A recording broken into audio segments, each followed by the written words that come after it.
Olá a todos, professor Denis. Na última aula nós terminamos com a seguinte pergunta: existe uma ordem de preferência para a penhora de bens do devedor?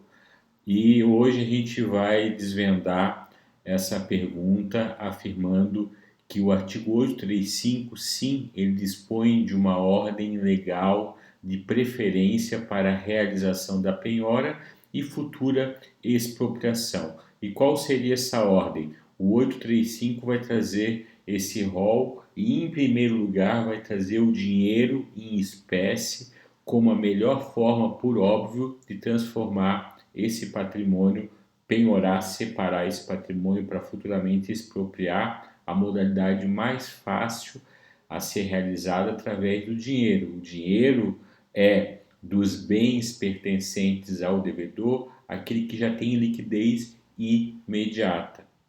Por outro lado, em segundo lugar, vem títulos da dívida pública da União, dos Estados, do Distrito Federal, que tem a cotação no mercado, títulos de valores imobiliários em cotação em mercado, veículos e via terrestre, sempre é um ótimo bem com bastante liquidez que pode ser transformado em expropriação, bens imóveis, bens móveis, semoventes, navios, aeronaves, depois vem ações e cotas de sociedades simples e sociedades empresárias, pedras e metais preciosos, direitos aquisitivos derivados da promessa de compra e venda e de alienação fiduciária em garantia, outros direitos. Aqui, esse outro direito, qualquer outro direito que o devedor tenha. É muito comum no processo civil o devedor, por exemplo, tem direito a uma indenização contra uma telefônica, por exemplo. E o credor tem conhecimento que futuramente ele pode ter o direito de receber essa indenização. Ele pode requerer a famosa penhora no rosto dos autos. Ele pode solicitar que naquele processo em que o devedor é autor, eventualmente, se ele tiver direito a qualquer crédito, esse crédito vai ser penhorado para assegurar o recebimento e o sucesso daquela execução. Como a gente viu na aula passada, penhora ainda não é expropriação. Primeiro a penhora separa lá do patrimônio devedor aquilo que vai garantir aquela execução para futuramente fazer a expropriação. Aí sim a expropriação é a retirada da esfera jurídica, daquele patrimônio da esfera jurídica do devedor para entrar na esfera jurídica do credor. Dando prosseguimento, então, a grande outra pergunta que se faz é que se esse rol aqui de ordem de preferência do 835, ele é um rol taxativo. E a gente vai verificar que o STJ vai determinar para a gente que ele não é um rol taxativo.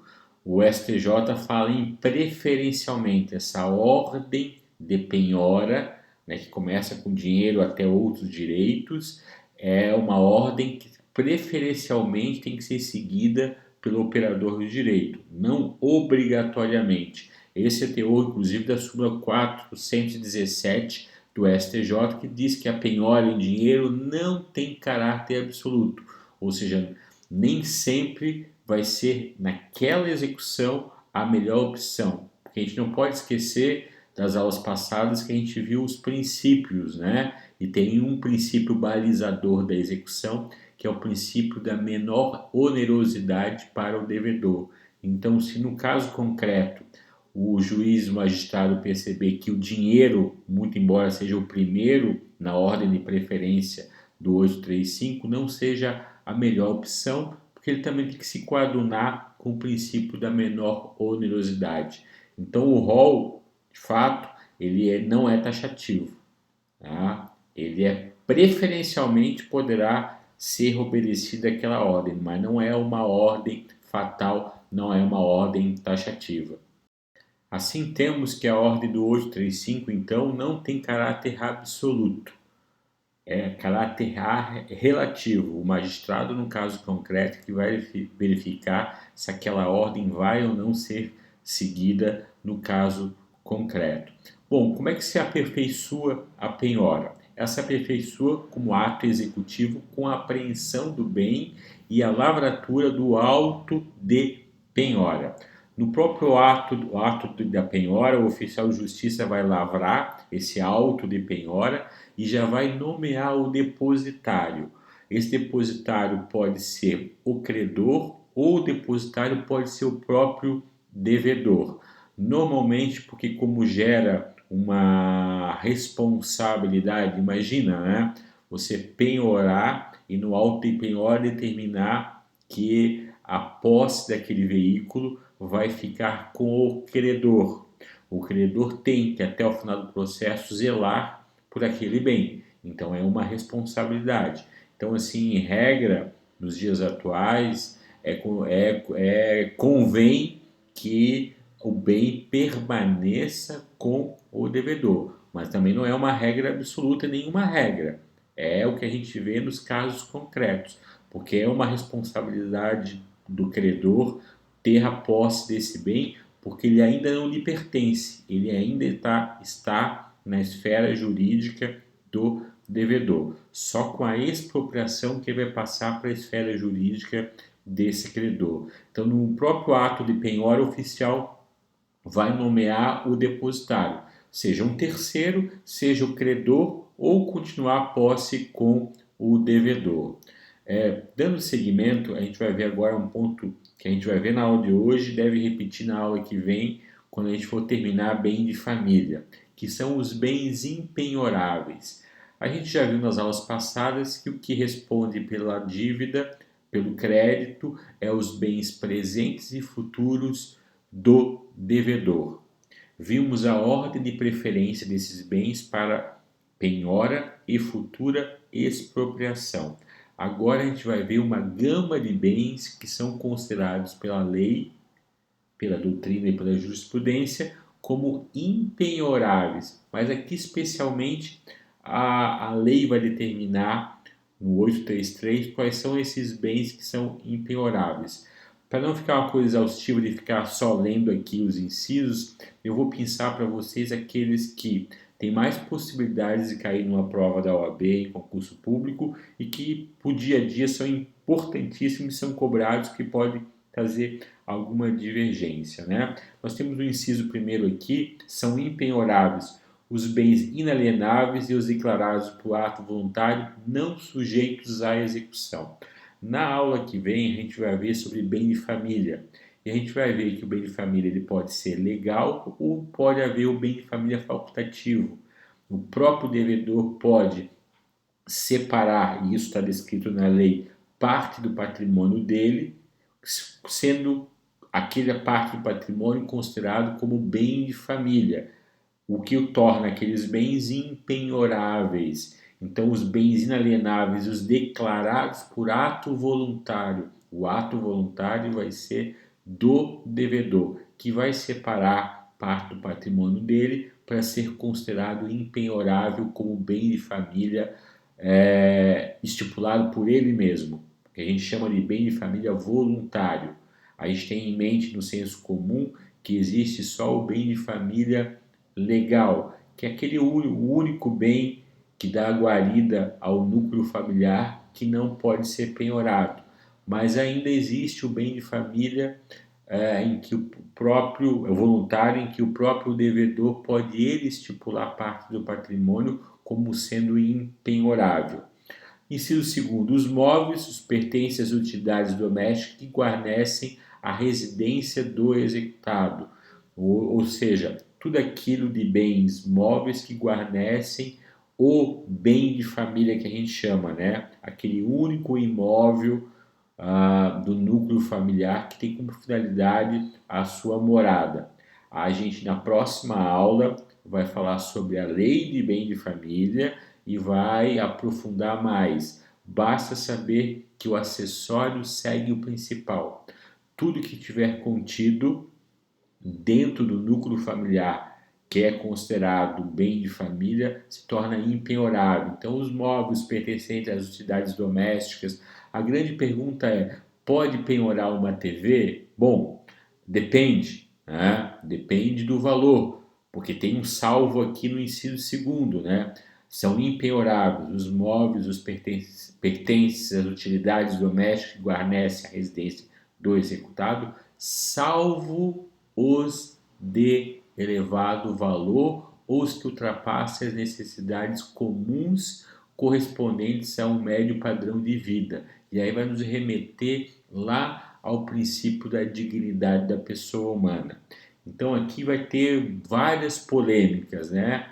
A gente pode dar como exemplo uma TV de Super OLED de 30 mil reais. Será que ela pode ser penhorada? Pelo inciso segundo, sim, em razão do seu alto valor. Mas vocês vão perceber em várias vezes, em vários casos concretos, o juiz não permitindo quando é a única TV do núcleo familiar, porque se coaduna mais com o princípio da dignidade da pessoa humana. Se tiver duas TVs, lógico, vai penhorar a de maior valor e aquela de valor absurdamente maior do que o senso comum, né? Do que o homem médio necessita para as suas necessidades diárias. Então, se verificar que tem dois computadores em casa e que um pode ser penhorado, ele vai ser penhorado, ok? Vai ter que verificar o valor, vai ter que ver a questão da utilidade e, especialmente, ver o princípio da dignidade da pessoa humana. Inciso terceiro, a roupa, né, os vestuários, bem como os pertences de uso pessoal do executado, também salvo se elevado o valor. A gente teve o caso recente, né, de um famoso governador de um estado que foi decretado a prisão em razão da Lava Jato. Se verificou que ele tinha cortes de tecido, ternos, né, de 1.000, 2.000, 5.000 euros e fatalmente cai aqui na exceção, né? A roupa, né, não vai deixar o executado pelado, a roupa em si não pode ser penhorada, mas se for acima da média de alto valor, sim, pode ser penhorado. Eu tive uma vez um caso concreto em que a devedora tinha um guarda-roupa com roupas com etiqueta, roupas de grife com etiquetas. A gente solicitou em juízo que, mesmo sendo lá pertencente ao rol dos bens impenhoráveis, naquele caso, aquelas roupas não tinham sido utilizadas ainda e eram de grande valor por ser roupas de marca. Então, de novo, aqui vai ter bastante polêmica. Só o caso concreto, não tem uma receita pronta. Só o caso concreto vai trazer para a gente se vai poder penhorar ou não penhorar. Em regra, roupa do executado não penhora. E os vencimentos? Aqui o inciso 4 tem um rol, né, de remuneração, subsídio soldo, salário, Montepio, que é uma pensão especial. Qualquer forma de remuneração, labor, né, recebida em razão do trabalho pelo devedor, é impenhorável, com uma exceção que a gente vai ver mais à frente, que acontece quando a natureza da dívida tem natureza alimentar, em que a lei vai permitir até 50% do salário do devedor ser penhorável. Muito embora tenha magistrado que não permita mais de 30% da penhora do devedor, mesmo que a dívida tenha natureza alimentar. Porque toda a nossa legislação ela faz essa limitação de que o máximo que pode ser penhorado de salário de uma pessoa é 30%, mesmo que tenha exceção dos 50% quando tem a natureza alimentar. É a margem consignável que a gente diz, né? É o máximo que pode ser comprometido, segundo alguns magistrados, da renda de uma pessoa é 30. Ah, mas o legislador diz que se a natureza for alimentar é 50%. É o que está na lei, mas tem magistrado que não segue o que está na lei. Entende que, por todo o resto da legislação, numa análise mais ampla, se verifica que o limite seria de 30%, e ele acaba fazendo essa limitação. Como também aqui diz que ganhos de trabalhador autônomo, honorários, profissional liberal, nenhuma espécie de valor salarial de remuneração possa ser penhorada.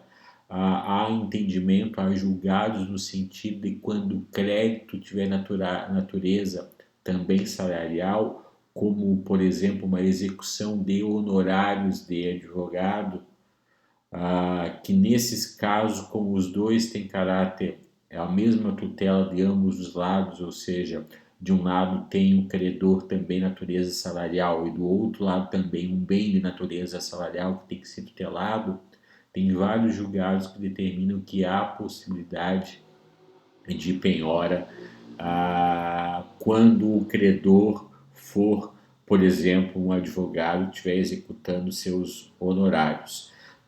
Dando seguimento, então, ainda é considerado bem impenhorável os livros, as máquinas, as ferramentas indispensáveis e os utensílios, instrumentos indispensáveis para aquela atividade do executado, aquela atividade profissional. Aí é o melhor exemplo que quase todo doutrinador traz, que é a famosa cadeira do dentista, né? É bem nesse item que o legislador quis alcançar a norma. Ou seja, como é que o dentista vai desenvolver sua atividade, né? Sua atividade profissional sem o principal utensílio, a principal ferramenta de trabalho, que é a cadeira para o dentista. Nesses casos é considerada impenhorável. Uma coisa que dá bastante polêmica é hoje em dia, sempre deu, né? É carro, porque hoje todo mundo virou Uber, né? Então, se o carro poderia ser penhorado quando o carro é instrumento essencial para a atividade profissional do devedor. A gente vai ter que ponderar, né? Se o magistrado entender que realmente o cara é Uber e ele sobrevive daqueles valores retirados do veículo, servindo aquele veículo não para o lazer do núcleo familiar do devedor, mas sim para como instrumento principal da sua atividade profissional, ele vai se tornar impenhorável. Mas aí é quem fizer a melhor prova. Dando sequência, então, o seguro de vida, por lei, é considerado impenhorável. Também vocês vão encontrar vários julgados, entendimentos do próprio STJ, dizendo que seguro de vida, em algumas situações, poderá ser penhorado. Porque seguro de vida, que quem teve contratos comigo vai lembrar que é contrato. É uma avença entre as partes. É um contrato à parte, não é um patrimônio, é um contrato sui generis, que não estaria alcançado pela penhorabilidade, né, aqui pela lei. Mas em casos concretos a gente vê a permissão do magistrado da penhora de seguro de vida. Materiais necessários para a obra em andamento, salvo se as próprias obras forem penhoradas, aí o acessório segue o principal. Pequena propriedade rural, assim definida em lei, desde que trabalhada pela família. Aqui, como bem de família, vai ser uma das primeiras tutelas que a gente tem notícia, é aquela pequena propriedade rural, e aqui está propriamente discriminada até por uma tradição no Brasil. Isso está no texto constitucional, inclusive. Uma das primeiras legislações que protegeram certos patrimônios do devedor se iniciaram aqui com a pequena propriedade rural. E não podia ser diferente, estar aqui no rol dos bens impenhoráveis. Os recursos públicos recebidos por instituições privadas para aplicação compulsória em educação, saúde ou assistência social, pela natureza da atividade desenvolvida, é considerada então como bem impenhorável. A quantia depositada em caneta de poupança, preste bem atenção, quantia depositada em poupança até o limite de 40 salários mínimos.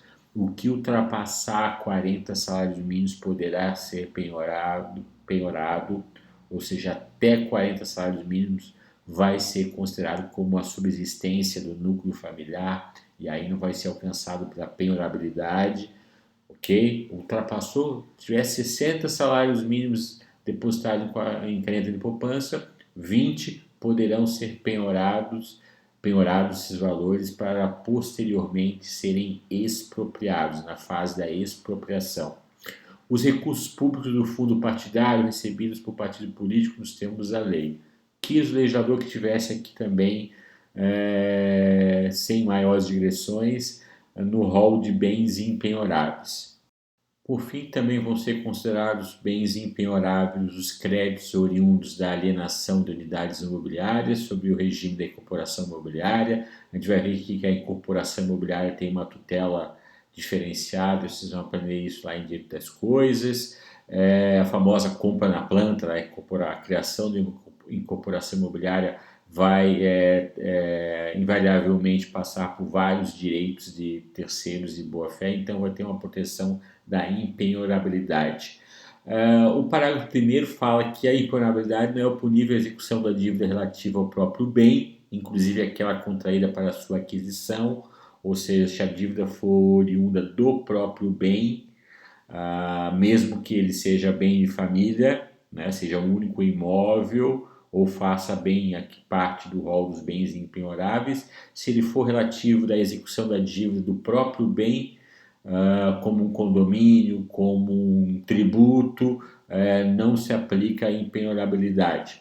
O parágrafo 2º fala que eu já tinha dito para vocês, que tanto aquela possibilidade, a impossibilidade, aliás, de penhora de remuneração e de caderneta de poupança não se aplica quando tem um crédito à natureza alimentar. E por fim, o parágrafo 3º fala que se exclui a impenhorabilidade prevista no inciso 5º do caput, os equipamentos, implementos e as máquinas agrícolas pertencentes à pessoa física ou à empresa individual produtora rural, exceto quando tais bens tenham sido objeto de financiamento e estejam vinculados como garantia ao negócio jurídico. Lá em penhor agrícola, em questões de financiamento bancários, não se aplica aqui a impenhorabilidade, havendo então a possibilidade de penhora. Gente, essa é a ordem de preferência que a gente viu na aula de hoje, de bens penhoráveis. Dentro dos bens penhoráveis, a ordem de penhora. Vimos que essa ordem não tem caráter absoluto, mas sim caráter relativo, segundo o STJ. E a gente viu o rol de bens impenhoráveis. Na próxima semana, na próxima aula, a gente vai ver uma lei em específico que vai tratar do bem de família. A gente vai ver do bem de família legal e do bem de família convencional. Lembrando-se também que essa questão da impenhorabilidade ela é importantíssima quando se trata de natureza alimentar. Lembrando que quando tem natureza alimentar, o crédito tem uma natureza diferenciada e aí vai para as exceções, né? A possibilidade de penhora de caneta de poupança e a possibilidade de penhora até 50% de crédito de natureza alimentar. Outro detalhe para finalizar é que essa impenhorabilidade de todos esses bens que a gente viu agora, inclusive da lei de bem de família, ela pode ser oponível em qualquer momento processual e em qualquer grau de jurisdição.